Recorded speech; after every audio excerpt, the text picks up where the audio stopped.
Chairman Korangi town Mohammad Naeem Sheikh ने cantonment board Korangi creek ward 4 के इंतखाबात में रिटर्निंग ऑफिसर की जानिब से दोबारा की गई गिनती के बाद पाकिस्तान पीपल्स पार्टी के उम्मीदवार समीर अब्बासी को 322 वोटों की वाज़े बरतरी से कामयाबी हासिल करने पर दिली मुबारकबाद पेश की।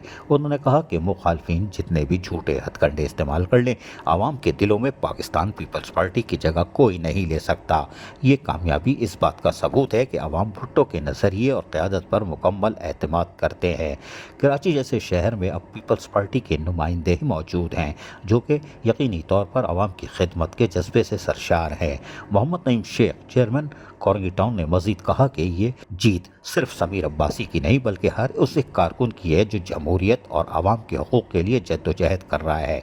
पाकिस्तान पीपल्स पार्टी के आवाम की जमात होने के नाते आज यकीनी तौर पर कराची के लोग मुंतखब नुमाइंदे चुन रहे हैं, वो भी पाकिस्तान पीपल्स पार्टी से, और अवामी खिदमत का ये सफ़र हमेशा जारी रहेगा। आखिर में उन्होंने कहा कि हम मुखालफिन को ये पैगाम देना चाहते हैं कि हमारे इरादे मजबूत हैं और आवाम की ताकत के सामने कोई साजिश कामयाब नहीं हो सकती। आवाम की हिमायत से पाकिस्तान पीपल्स पार्टी का हर नुमाइंदा इसी तरह सुरखरू होता रहेगा। अजीज आरिफ, KBS बल्दियाती न्यूज़ कराची। ऐसी ही खूबसूरत वीडियोस फ्यूचर में हासिल करने के लिए रेड बटन पर क्लिक करके और बेल आइकॉन को प्रेस करके हम सबके सब्सक्राइबर बनना मत भूलिए।